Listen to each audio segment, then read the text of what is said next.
Good evening to all. It's my pleasure and a great man to be in front of me. I know this person since last 10 years and he has been dedicated his life for emergency medicine throughout the world. He has been mentoring so many residents, youngsters, emergency physicians across the world. Is none other than Professor Dr. Jim Dushan. He is the clinical professor of medicine at McMaster University and adjunct professor of family medicine at Queen's University. He is the past president of International Federation of Emergency Medicine and is the editor emeritus of Canadian Journal of Emergency Medicine. There are many more accolades, many publications in his name and many chapters on his name.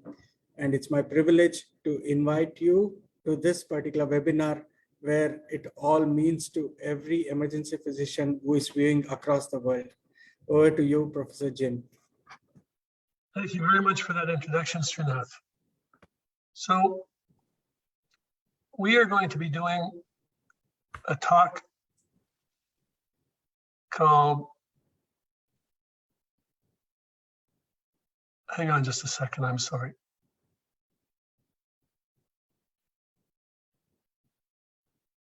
Yes, great, we can see. There we go. So we're going to be talking on this topic of what does it take to be a leader.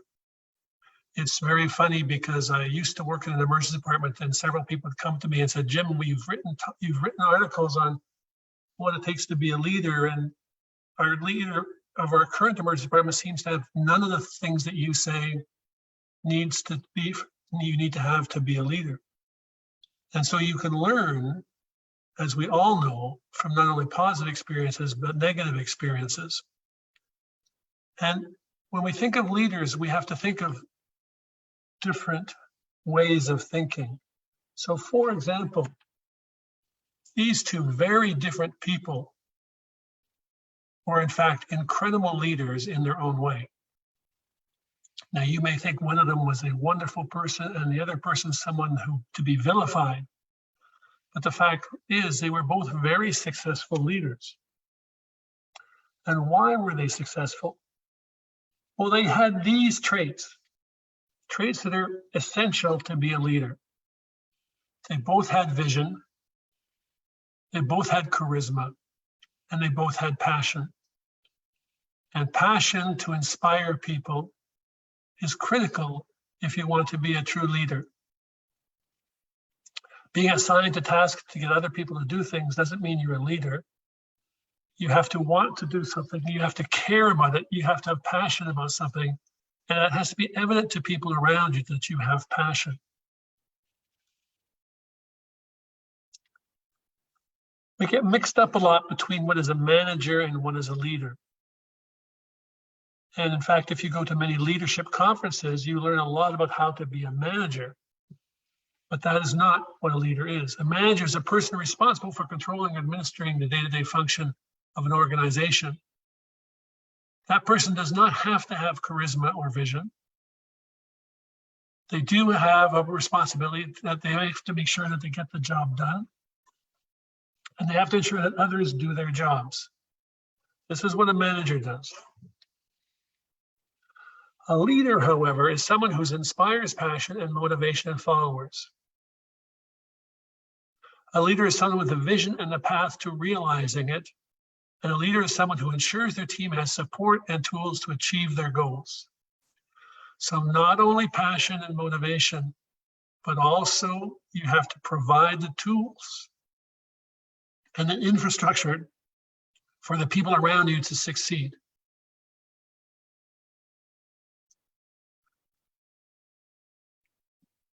Hopefully, I will demonstrate this expertise and this skill set during my presentation. A leader needs to be a great communicator. Professor, sorry to interrupt you. We are still at the first slide. I'm on the fourth slide. So there's something wrong. Can you? I'll continue to talk. I mean, I don't know what to do. I'm following my slides. Can you close the screen sharing and restart maybe? Sure.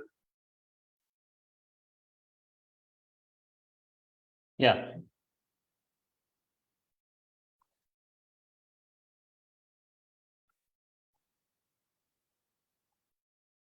How is it now?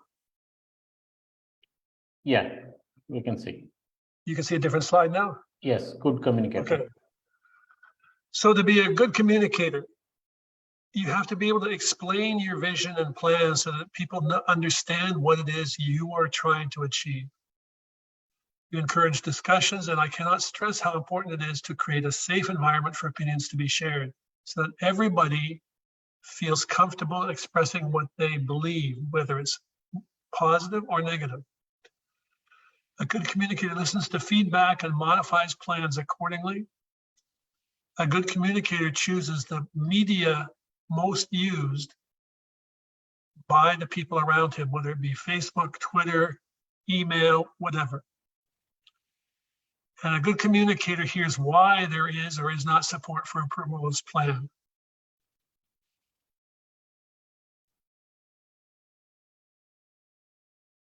Okay, now I can't change my slides.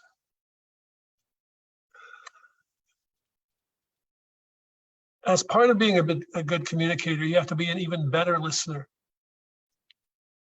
You listen to complaints, but insist on solutions being proposed to solve the problem. I once had a session with my emergency department where they all wanted to complain. So I said, all right, all we're going to do for 2 hours is allow you to complain. And within an hour, everybody said that they wanted to stop the meeting because they found it terribly depressing to listen to nothing but complaints. After that point, it was agreed that if you had a complaint, you had to come forward with a solution. It may not be the best solution, it may not even be the right solution, but you couldn't just complain without providing some form of solution to the problem. The listener remembers everyone has a different viewpoint, so encourages widespread input. The leader knows that a leader never has all the answers, but will find most solutions within the group that he or she is leading. And the leader listens to disagreement and tries to understand why there's a disagreement. This is very important that you understand the why, because you have to, by consensus, get people to move forward. If there's a disagreement, you have to solve that disagreement or amend your process before you can move forward.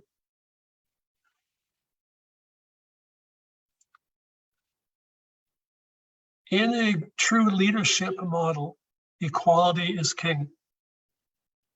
You can see the quote there from Martin Luther King on the left.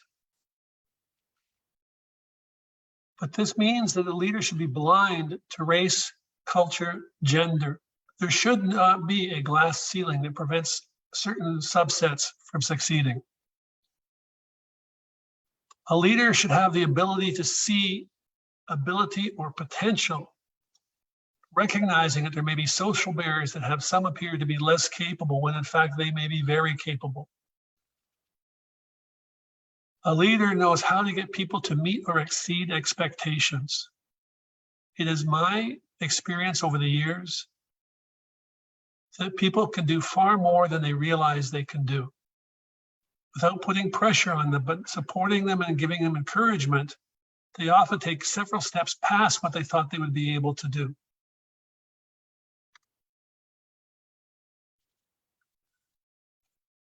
So what is a true leader? A true leader gives but does not take. As written by Dimitar Petrov, a good leader has no ego.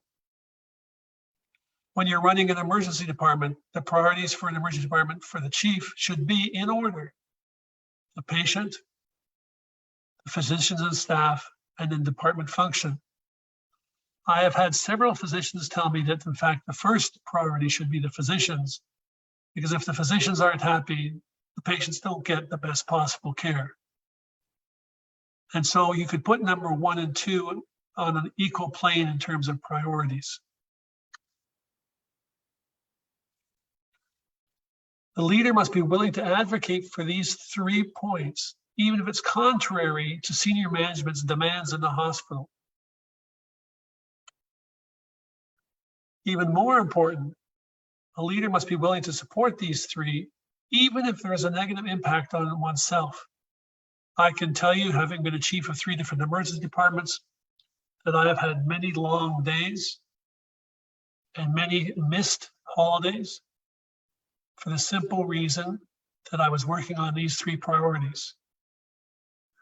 I can tell you that my income as chief was always less than the people who were purely clinicians, because administrative time paid less well than clinical time. You are not doing this for yourself. You are doing it for these 3 priorities. One of the things that is very true when you build a team is you can judge a leader by the people who surround them. These should be independent, strong thinkers who are able to challenge the leader's ideas, but challenge them while believing and supporting the established vision. And what's equally important to the strong thinkers being there is the leader should not feel threatened by being challenged, but should embrace the challenges and the new ideas as a way to make the vision and the team even stronger. A team builder who is a leader delegates well and allows those people to run with their projects in their own way. I tell you what needs to be done. I give you the tools that are needed for you to get it done, but you choose to do it in the way that works best for you. Trying to make you do it my way limits you in your ability to complete tasks. I do, however, have to provide feedback and hold people accountable. If I ask you to have something done by a month's time, I will be there at 3 weeks asking you, will you be finished at a month's time?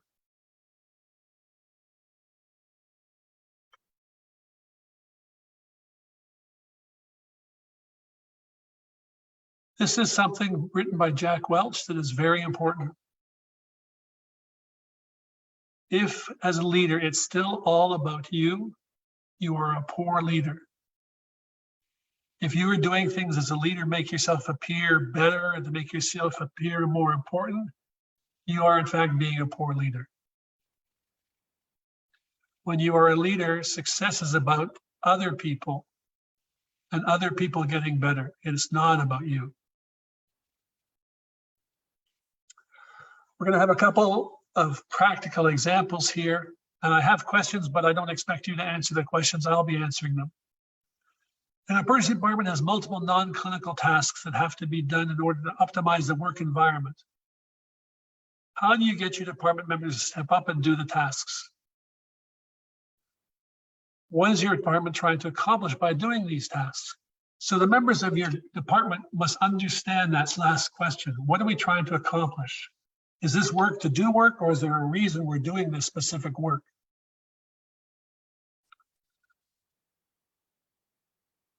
To get buy-in and to get people to want to do tasks, they need to see the value and pertinence to agree to mission and vision statements.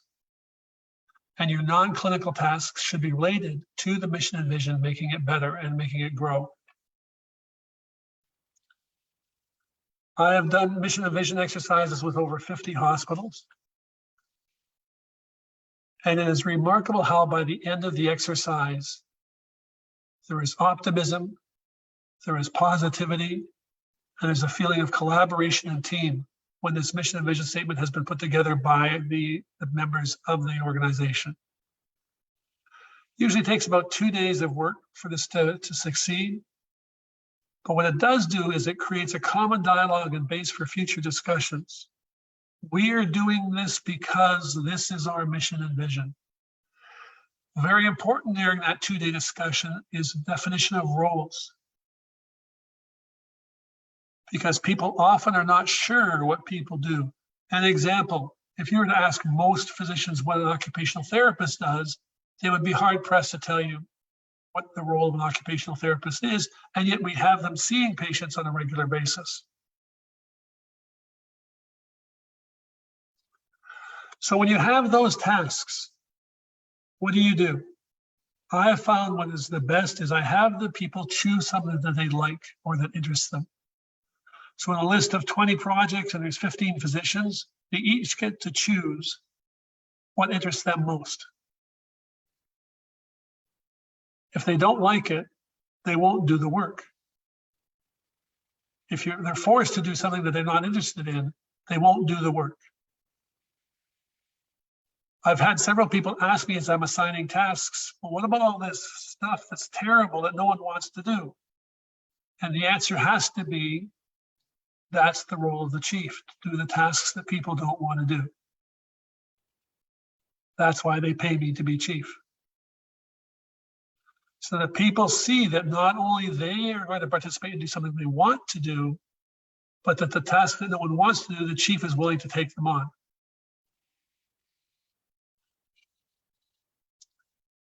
You're a chief of a new ED, of an ED. The two members of the group are vocal about not wanting to have you as a chief. How do you act to prevent a schism in the group and to maximize functionality? How do you get these two on board? And this is a true situation. This happened to me in my first emergency department chief position, where two people were very upset that I'd been named chief, even though I hadn't applied. The hospital had named me chief of the department. And I actually failed at this. And I learned an awful lot by my failure. So what I'm going to give you as advice is what I did after I failed, because I did not include these two people and I let them be a distraction for the department. Sun Tzu, keep your friends close and your enemies closer. What I did was I made them important members of the group's discussions, asking them continually for their input in department activities. Well, how would you do it? What do you think is a better way to do it? Should this be our priority? By not ignoring them and including them, they actually feel that they are having an essential role and that they are having their say in preventing me from being an autocrat. You create an environment where people know they will be heard and respected, and it's remarkable how little the people will then be resistant to discussions and to solutions. Involve people, get them to know that their opinions are important. You've assigned 4 physicians to work on a specific project. After 2 months, when you thought the project would be done, you are told that they don't know where to start. What have you done wrong as chief?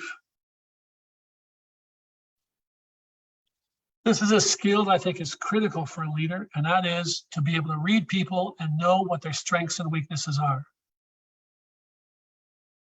You shouldn't be asking people to do something that they aren't able to do.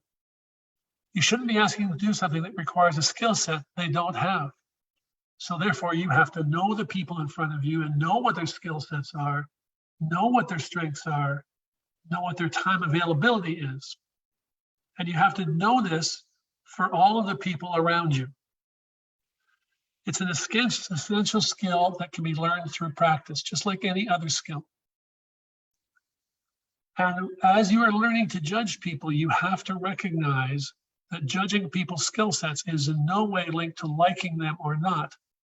I have worked in companies where I've actually fired people who I really, really liked.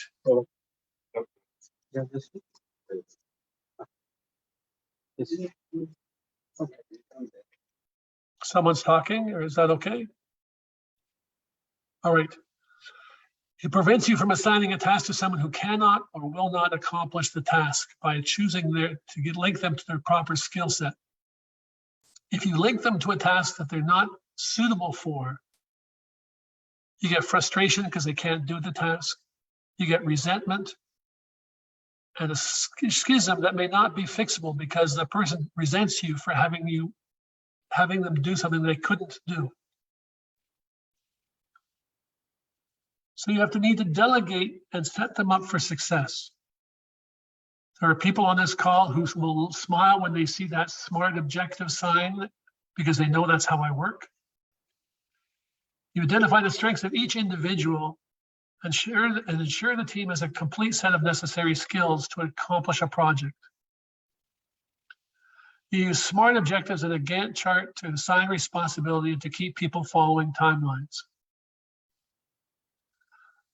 But remember, people aren't used to you or your way of working. So what you do is you start with baby steps, easy projects, because this fosters a pride that says we were able to do this. It's a mindset of success. And so then you can take bigger steps and bigger projects, and people will embark willingly because they've already succeeded in previous smaller projects. And it's very important that you provide the necessary tools for them to succeed. So if they say, well, we need this and this, and you have to be able to know where to get that or the advice to give them so they can succeed.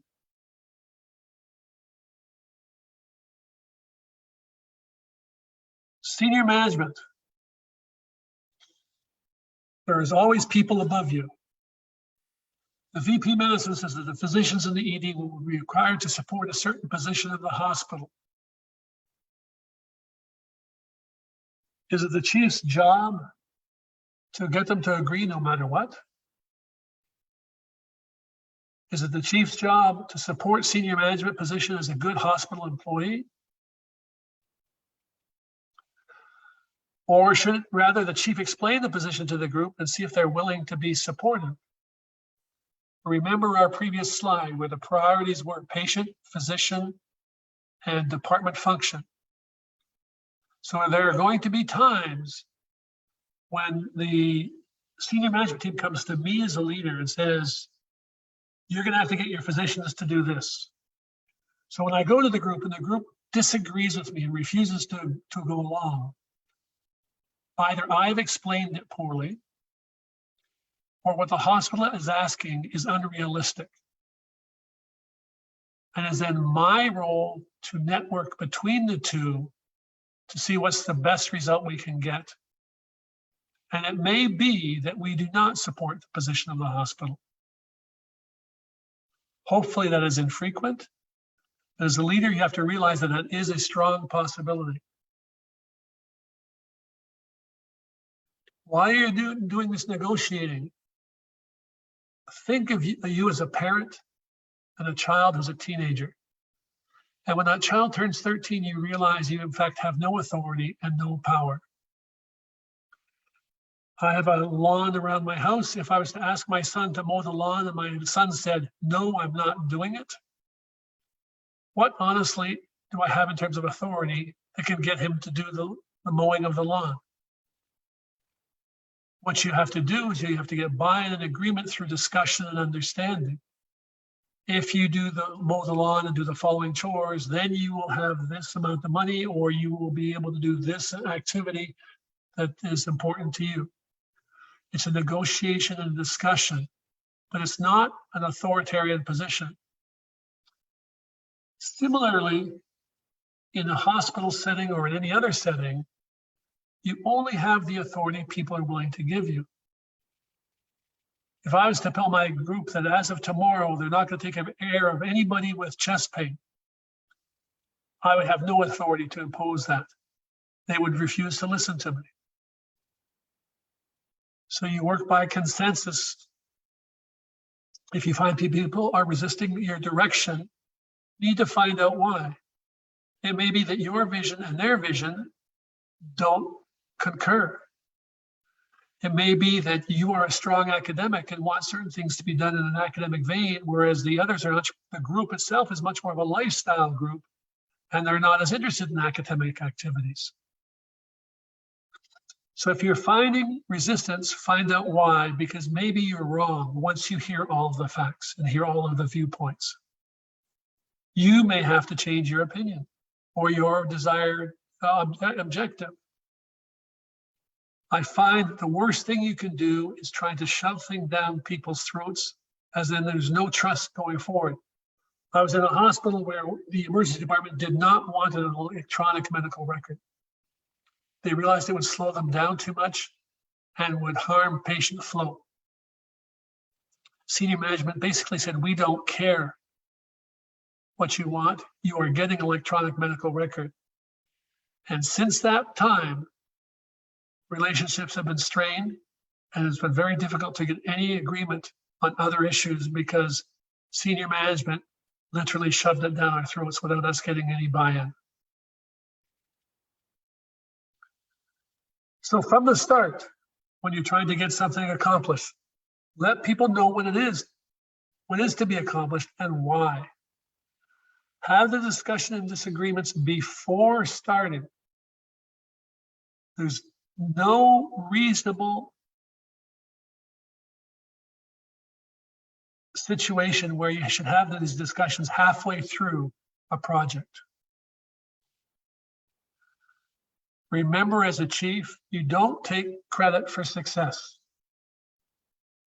You ensure that those who did the work are identified and praised because, after all, they did the work.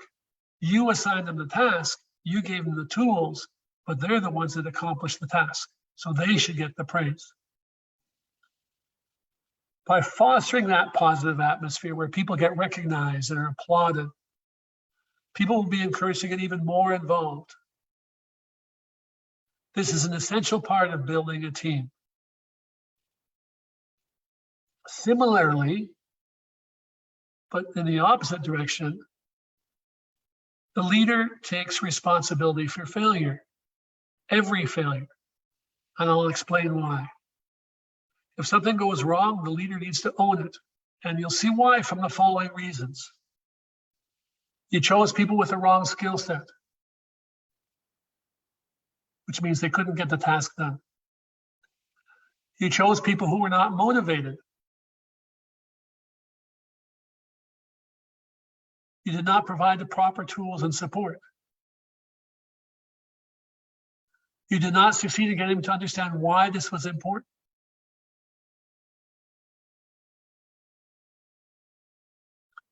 So, success comes about because I chose the right skill sets. I chose people who were motivated. I provided the proper tools and support, and they saw why it was important and to the vision and mission vision statement of our group.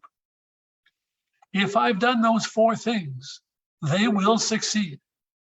Failure will not happen. So that is why it is the leader's responsibility to own the failure. This was another lesson that I learned.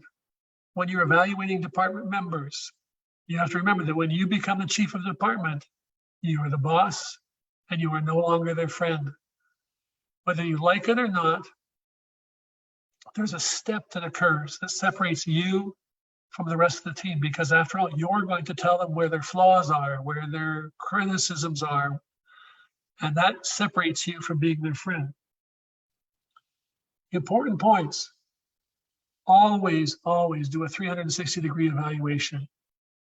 It is remarkable the face that people present to the chief is not the same face they present to residents, is not the same face they present to patients, or to nurses, or to consultants. So you need to take feedback from all of those people to find out what your person is really like. I have been always surprised, both negatively and positively, when I do a 360-degree evaluation. You then have to provide solutions for areas of weakness. You've identified that they have certain problems. You need to work with them to solve those problems. You need to be neutral in your feedback. Even though they've made mistakes or that there's areas of weakness, you're not there to be condescending or to make them feel bad. You are there to improve them. So while you tell them what they're doing incorrectly, you are providing them solutions on how to do better. You have to make sure that every member of your group has a 1 and 3 year objective. That they know where they're going, that they know what they're going to be planning to do, that they're not just doing shifts and not thinking about their future. You discuss their non-clinical activities and offer opportunity for growth. And something I think is very important, and as Srinath inferred when he said that I mentor a lot of people, encourage your staff to seek mentoring. Going through your career, there's probably at least 3 phases in your career where you need a mentor, where a mentor can make huge differences in the goals you seek, how you approach things, what you want to choose to do for the next 5 to 10 years of your life. And that should be part of an evaluation. Something that's equally important is know how to look. We've talked about knowing how to listen. We've talked about communication. This is about looking. Each individual works a certain way, but each individual works the same way every day. So you should be monitoring work patterns of your staff. This isn't Big Brother. This is someone who's caring about his physicians. When someone has a change in a work pattern, in other words, they normally see 25 patients in a shift, and all of a sudden they're only seeing 15 or 16 in a shift. You do not criticize them. You don't tell them, come on, you gotta work harder, you gotta get going. That's not how you approach it. If their work pattern is different for only 2 or 3 days, there is always an external reason. One day happens to anybody, but 2 or 3 shifts in a row where their work pattern has changed, you need to sit down and talk and ask how things are going. It is almost inevitable that you find that there's a sick family member, that the person is depressed, that there's marital unrest, etc. We are human beings. Our work is impacted by our external lives. It's important as a leader that you be aware of that and you take that into account when you assess the functioning and performance of any individual. Dealing with complaints. I have found it remarkable when I have a nurse make a complaint about a physician and I ask each of them, tell me what happened. My inevitable thought is, I don't think they were in the same room together. The nurse describes the situation. I ask the physician to describe the situation, but I don't tell the physician what the nurse said. The physician describes what happened, and inevitably, there is a complete disconnect between what the two say happened. That's called a problem of communication. Perception is a reality. The nurses perceive there to be a problem for the following reason. The physician doesn't get why there was a problem. But the nurse's perception is her reality, and it needs to be addressed. Learn why the person complaining is upset. It may not be obvious. I've had patients complain about physicians, and for the life of me, I saw what the physician did, and I couldn't understand why the patient was upset. So it sounds silly, but I tell them that. I said, it seems to me that the physician's done a good job, so I'm clearly missing something. What is it that has you upset? Why? What has gone wrong that I'm not seeing? And communication, we started with this, we're addressing it again. Communication is almost always the problem. Have meetings with the group about communication skills on a regular basis. When I worked in a private company for 10 years, we would have a meeting discussing communication skills every 2 weeks. And yet, it was poor communication that was behind 90% of the problems that occurred in the company, even though we kept talking about communication. You have to ask yourself, in any group, why do some doctors never get complaints? They have a skill set. They know how to talk to people. It's not because they see only nice patients. It's because certain physicians have the ability to deal with patients and communicate with patients so that they don't complain. You would be well off to have the people who do get lots of complaints to actually monitor the doctors who don't get complaints to see the differences in performance. So what have we learned through this journey discussing the leader? You have to care. You have to be passionate. You have to listen. You have to be supportive and applaud achievements. You must take ownership of failure. You, the leader, are not a priority. must have a vision with at least 1 and 3 year objectives, if not longer. Everybody has a say. Everybody is equally important. Make sure that when you have tasks that you get the right person for the right task, the skill sets matched to what the need is. A leader is best when people barely knows he exists. When his work is done, his aim fulfilled, they will say, we did it ourselves. Now go be a leader. And thank you very much for listening.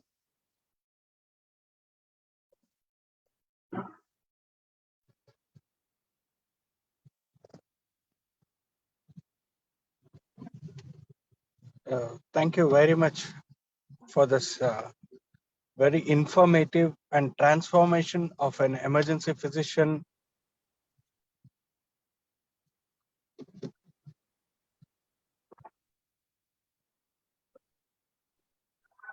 Transformation of being an emergency physician into a leader.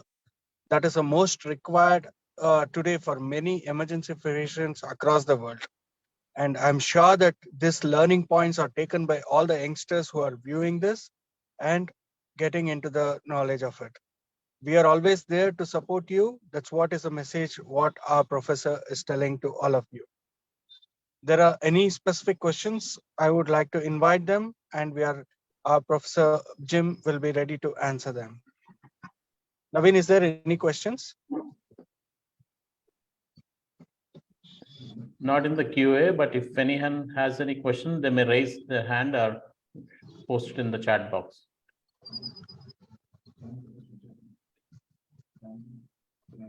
In any Facebook live, is there any questions? Let me check.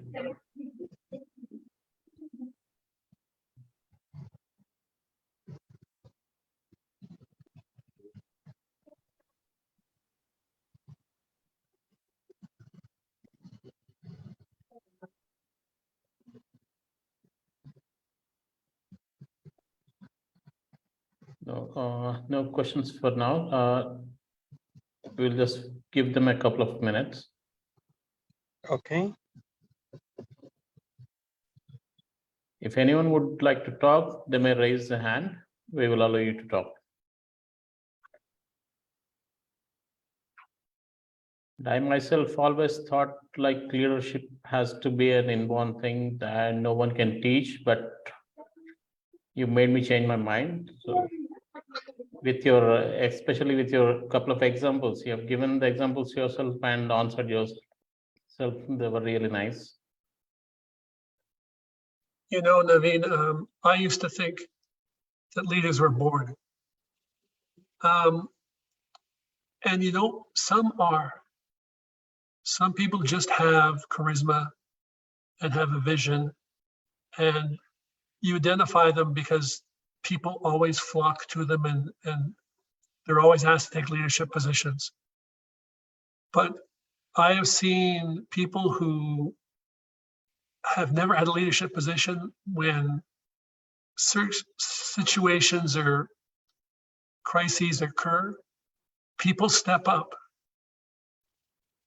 And if they have the tools and they understand what I said in my talk, they can become very strong leaders. As long as they believe in what they're trying to accomplish, that through osmosis goes to other people.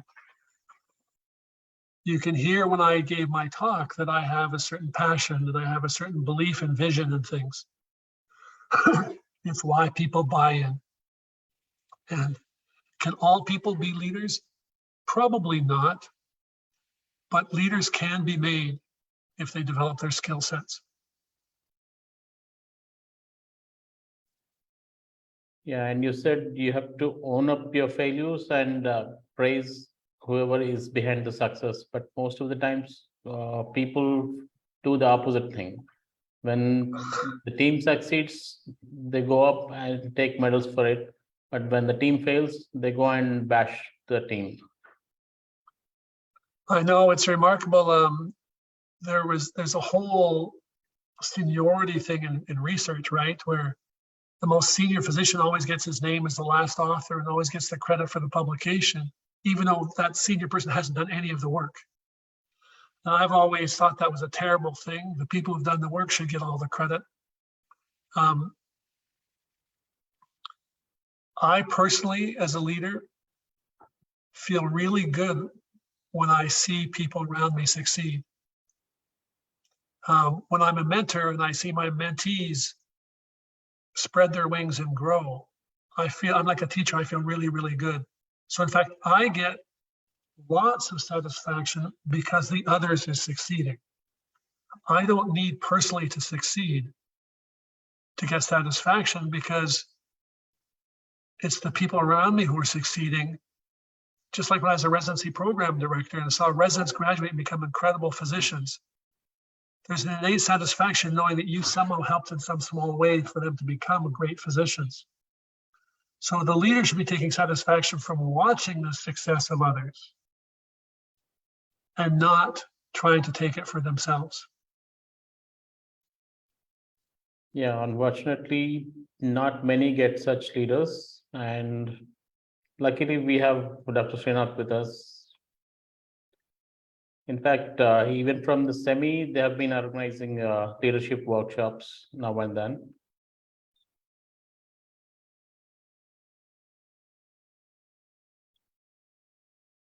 So if we had, looks like we don't have any questions. So if there are any, I'll just shoot you an email. Okay, that's fine. Thank you. Thank you very much, Professor Jim.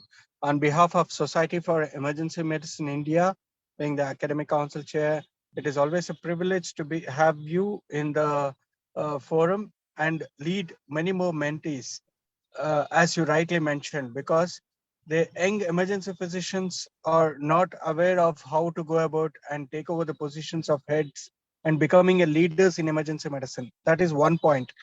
And the second point, you have rightly mentioned that when it is a team spirit, whether it is good or bad, it is the most important thing that the team leader takes with him everything together. That's another important point. And then on behalf of Yashoda Group of Hospitals and our medical director, Dr. Pawan, and the director of medical services, Dr. Lingaya sir, we thank you once again for giving your valuable time and spreading the knowledge about how to become a leader to all the young budding emergency physicians. Thank you. Thank you very much for inviting me. It's been an honor and a pleasure. Thank you very much.